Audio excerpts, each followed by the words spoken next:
So I just want to welcome you all to the second quarter Ward 1 meeting. And you're here joining me today in my laundry room because that's how it is sometimes in your house when you're Zooming. Anyways, DeAndre, are you out there? Yes, I Let's am. see. All right. Hey, DeAndre, how's your day been? It's been pretty good. I am in the process of starting a new job, and so it's been pretty good. It's been very busy. Yes, same here. Same here. Well, I just wanted to go ahead and get things kicked off right on time. Do you have any opening thoughts or remarks or anything at all that you would like to? No, just thank everyone for coming, and Sonia, thank you for being so diligent and making sure that we stay on task. That's about it. All right. Yeah, and you're welcome, and thank you for continuing to be a great co-host. I don't know if everyone knows, but not always do the council members from the wards are not always on the same page about things. But I think DeAndre and I are both on the same page about making sure to get to these ward meetings and host these ward meetings to give you an opportunity to speak or listen. I don't have any kind of an agenda prepared, and so I'm just going to go ahead and open it up the floor so that we can listen to hear what Ward 1 neighbors are saying or thinking, or any questions they might have. So let me go ahead and go to the participants. Let's see here. And if you would like to speak, you are welcome to go ahead and raise your hand if you would like to speak. And maybe some other people will join as well. We'll give some time. Okay, I don't see anybody, but I do want to give a couple updates. Ward 1 that I just off the top of my head. I know we had some issues at 15th Street and South College. And so there is, as you know, construction happening on that road. And so on South School, Huntsville, and they're almost finished. There's sidewalks on both sides, but apparently over the weekend when they installed the new traffic signal equipment, they failed to put the left-hand turns that were east and westbound, but that has since been fixed. So we, as DeAndre and I are always available, people reached out to us to let us know, and Chris Brown, Terry Goley, and the team in the administration were available to get that repaired. And well, actually they had to reach out to the state because it's a state highway. So not all the roads in Fayetteville are city roads, and we're not responsible for all of them. We are responsible for the maintenance of the road in terms of things are going on there, but because with the construction, they're doing that, and then the equipment. So then the setup of the equipment. One other thing today too, I saw just from the way I come in and out of town, the fire station's looking really awesome. The new fire station off of South School, and it is coming along well. I think it's probably going to be done very soon. So we'll have a new fire station in Ward 1. Do you have any other Ward 1 things, DeAndre, that are coming to the top of your head? Melissa Yes, Terry Sonia. has her hand up. Pardon the interruption. Oh, good. Thank you, Rick. I appreciate it, because I was just going to chat until I can I knew allow her to about speak that. real quick? Yes, please do. DeAndre, are you good with that? Yes, that's fine. Okay, go for it, Melissa. Hey guys, thank you for hosting and being so good about continually hosting Ward 1 meetings. I just wanted to give you two quick updates. One, that our AmeriCorps National Service team is now in week 3 in South Fayetteville, and they have spent this week at the Fayetteville Housing Authority working on some cleanup and painting projects. The week before that, they were at the World Peace Wetland Prairie doing invasive removal, and they spent a week up at Mount Sequoia. And then their next stops will be a week at Tricycle Farms, and then a week back at the Housing Authority, and then a week at St. James, a historic Missionary Baptist Church on Willow, working on the food pantry and some other projects there with Pastor Curtis and Monique Jones. And then they'll be back up at Mount Sequoia, and then we will be working on a week's worth of projects with the city of Fayetteville at the East Mountain Cemetery, and then down at the Ramble with some invasive species removal. So just a quick AmeriCorps update. I'll try to post some pictures here in a little while. And then also wanted to give you a quick update about our recent Housing Authority meeting with HUD that happened this past Tuesday, which was a really good mile marker. As you know, we've had quite a few issues over the past year, just trying to get a handle on some of the internal controls. We requested a complete audit of the entire agency. Those findings came in December. We worked with the audit team and HUD to work up a list of recommended corrective actions. And then our meeting with HUD on Tuesday was to review those corrective actions and just go forward with what the plan is and how that works out. Part of our issue remains that we have about $200,000 in outstanding unpaid rent that, for reasons that are too long to go over in this call and are somewhat unexplainable, were not approved. They were actually approved by the county, and then they just didn't pay. So I have reached out to Senator Greg Letting to see if there are any remaining emergency rental assistance funds at the state level.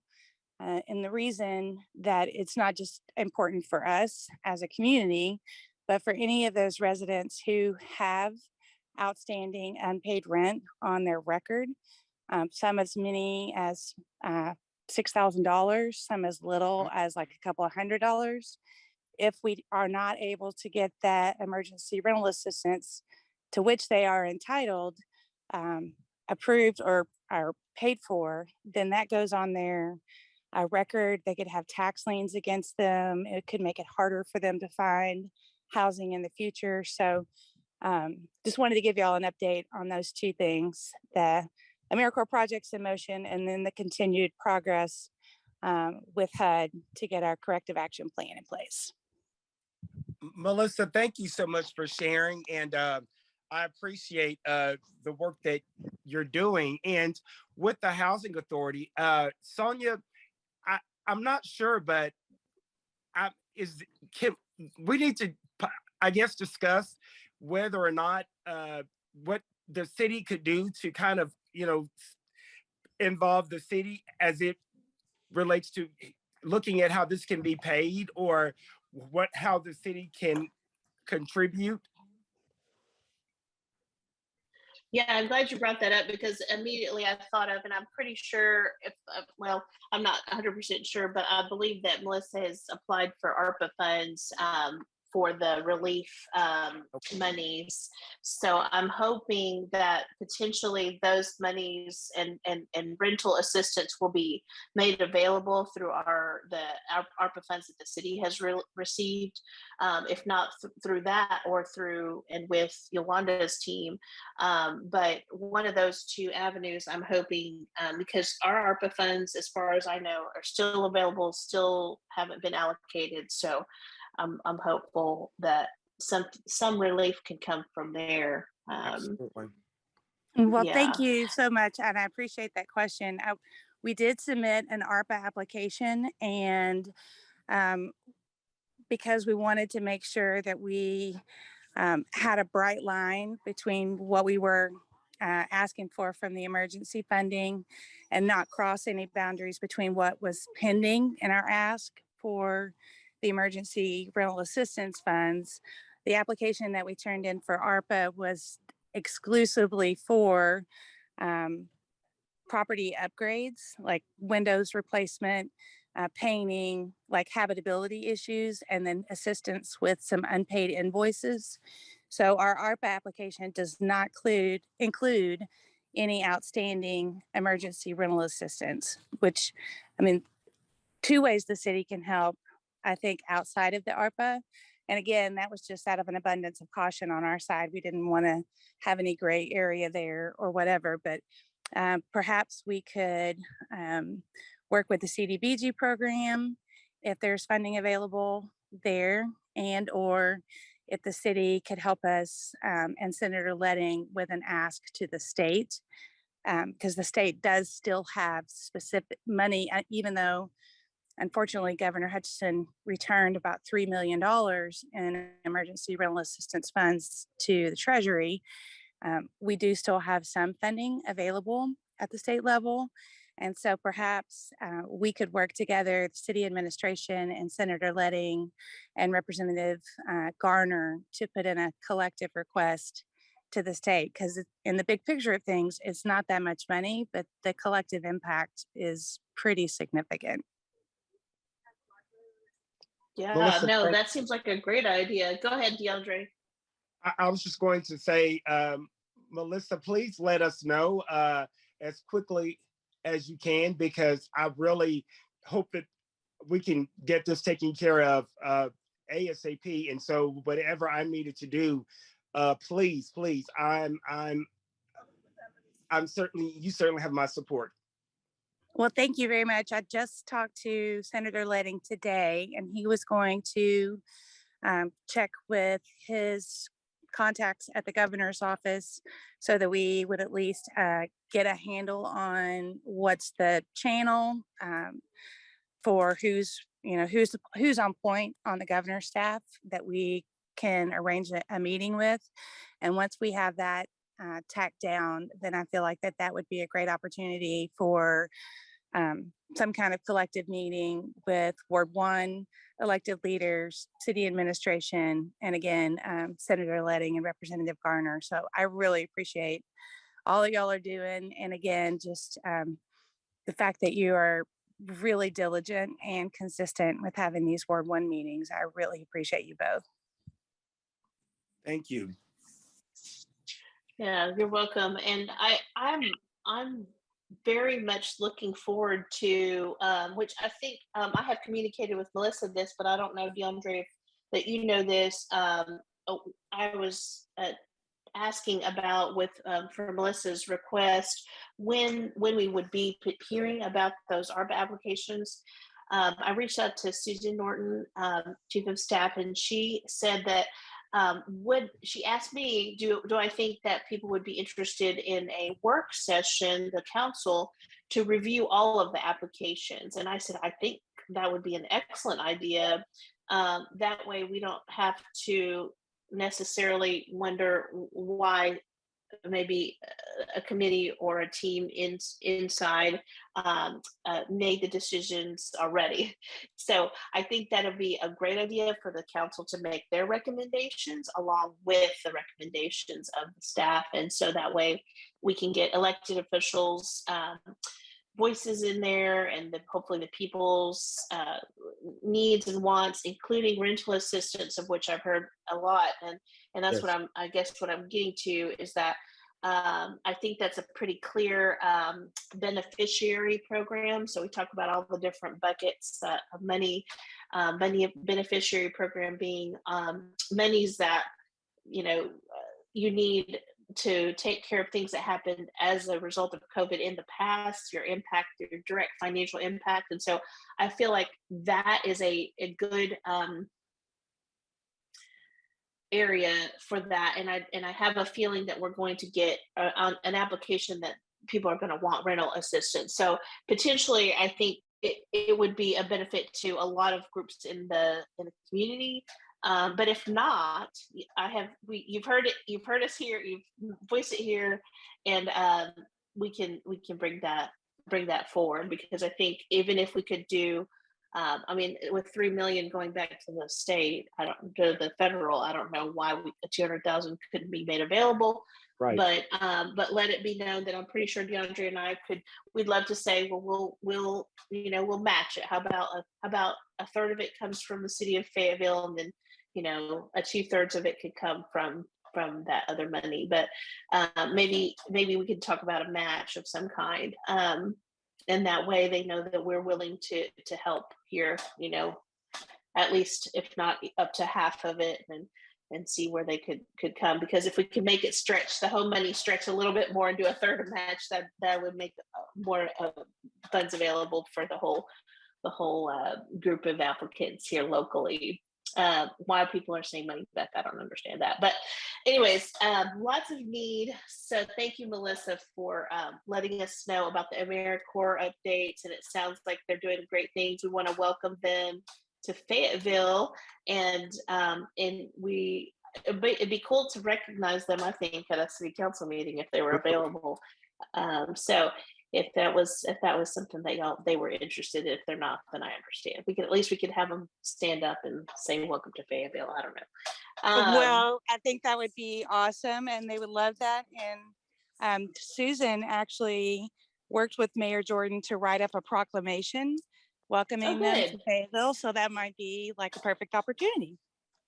That would be awesome. Yeah. So something I would definitely want to let them know that they're warmly welcomed and appreciated for all of their time, talent, and energy invested in Fayetteville and in Ward 1. So, okay. Do we have? Did you have anything else, Melissa, that you wanted to bring up or voice tonight? Questions? No, thank you guys. I again just appreciate all of y'all are doing. You put out really good information and ask really good questions, and I just appreciate y'all. Well, we appreciate you, Melissa. Yes, we know that you've got a good amount of things on your plate, and know that keeping things rolling with the Fayetteville Housing Authority, among many other things. So thank you for your service there. Okay, well, I'm looking to look real quick at the list and see if anybody else might have their hand raised. Rick, am I missing anyone? I'm not seeing anyone at the moment. No, it was just Melissa there. It was Melissa and two other people registered, but she was the only one that attended. That has gotten here so far. Okay, Mm-hmm. Let me see what time it is. 6:17. Hopefully they'd have enough time to attend by now or come in and join us. DeAndre, I want to go ahead and take it back to you and see if you wanted to have any other remarks or things going on in Ward 1 the second quarter. Let me bring it back to you. Thank you, Sonia. Real quickly, I want to recognize any new businesses in Ward 1. I know that there is a business where the formal dress shop used to be. There's another dress shop there now, but I want to take this opportunity to kind of to see if there are any new businesses in the ward, because I really want to be more intentional as it relates to recognizing our Ward 1 businesses, and especially the new ones, and especially since COVID, you know, how that slowed us down, but to see that we are picking back up and to see that we have new businesses in the ward, then that means a lot. No, absolutely. That's a great point. And I would love to, I think we can actually get that list from the city. I know I file my business license annually, and they probably can provide us that information so we could kind of keep up with maybe a welcome or a ribbon cutting, or at least one of us could send them a message and welcome them. So that would be amazing. Off the top of my head, I can't think of any specific business, but maybe in the future we can kind of have a list as we come into the meeting. We can welcome the new businesses at the top of the agenda. Right. I'm going to check the participants one more time real quick here. Yeah, I'm not seeing anybody. And Rick, feel free to let me know if you see anyone. I was kind of thinking this would be the case just because we have had two other board meetings. We've been in communication with our people quite a bit. Pardon. Yes, Rick. Yes. Kara Paxton is on. Good. Okie dokie. Kara, why don't you take the floor?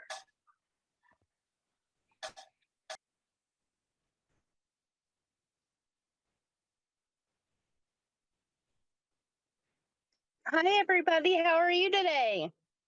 Hey, Kara, how are you?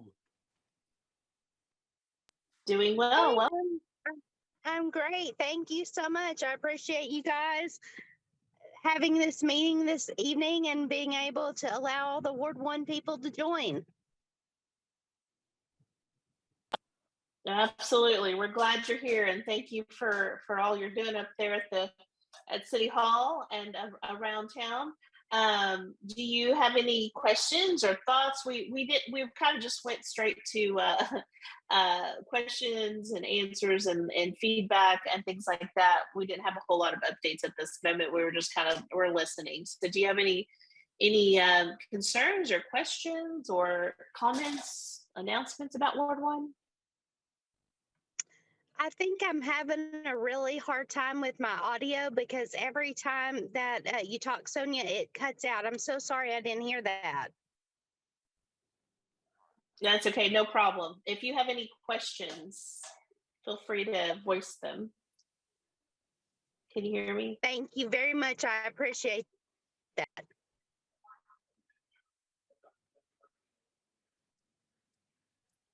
Okay, well, if you have questions or anything, obviously you know how to reach us and get a hold of us. And I just want to say that really just for this meeting, as we know that this will be recorded and people can access it later. Don't wait till a meeting to try to reach out to us. Feel free to do that anytime, 24/7. Our emails are on the website.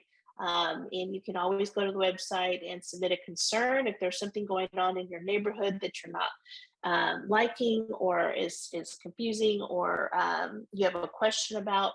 Do use the submitted concern and or feel free to send us an email directly. Our phone numbers are also available on the website, and you can get a hold of us that way. The meetings are great because then we can see you, and then also just if you want to voice something out to the public, this is a great way to do that as well.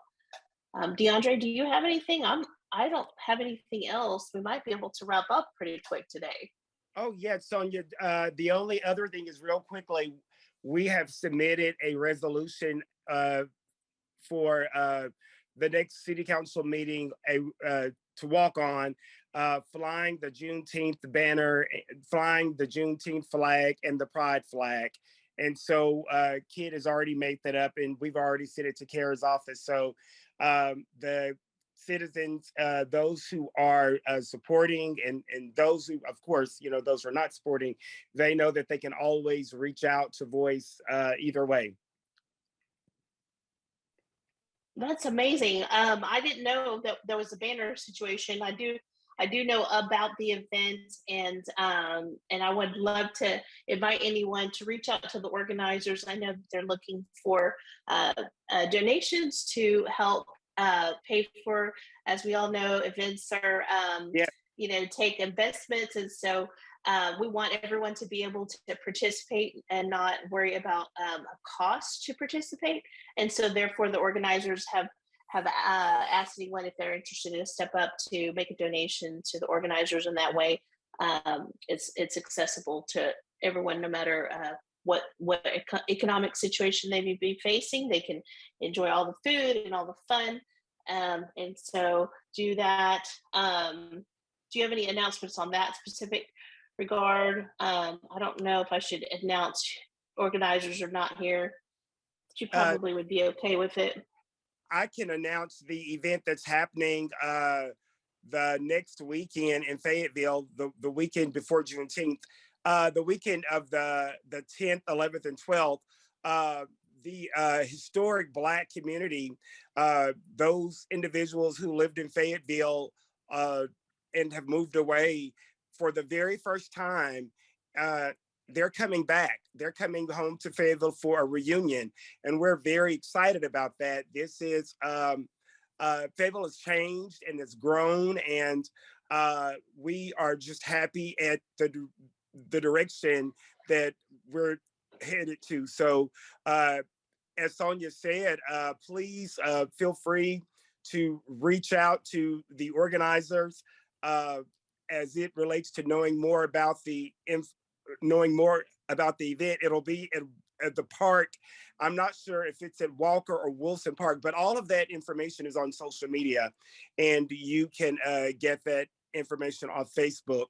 But yes, it's the very first Southeast Fayetteville Community Reunion, and individuals from, I believe, all over the country who lived in Fayetteville are coming back. They're coming back home, and I think that's great for Fayetteville.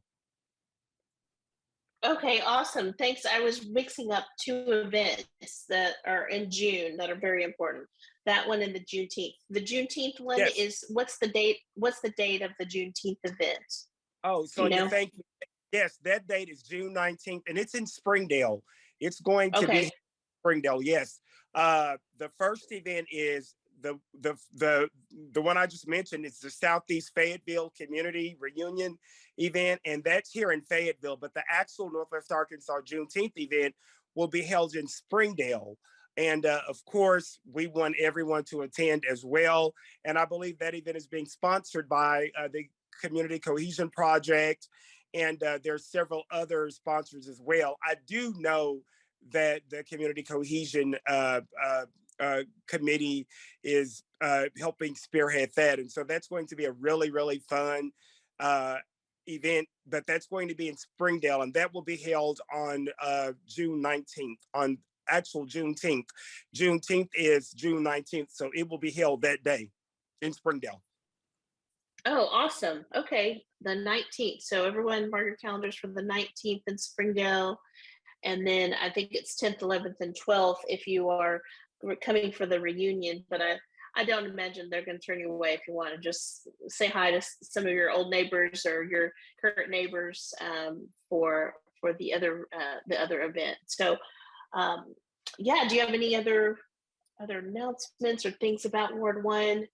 I know we need to meet again, a follow-up meeting for the safety meeting. I have not put that on the calendar, but I'll follow up with Kara to get that on the calendar soon so we can get our follow-up. I was able to meet with, talk to Lieutenant Carlton about all of the notes that I have from that meeting. So we have a lot of answers from that meeting. So we'll just address that during the safety meeting. Yeah, I mean, unless you have anything else, DeAndre, I think we could potentially adjourn. Let me check my participants list one more time.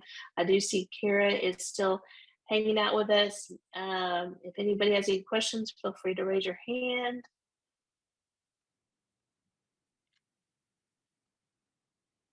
Otherwise, I think we can call it an evening. So yeah. Good night, Yes, everyone. DeAndre. Thank you, everybody, for attending, and we appreciate you. Stay cool out there in this June heat. Thank you, Rick. We appreciate you. No problem. You all have a good evening. You too. Bye-bye. You too. Bye-bye.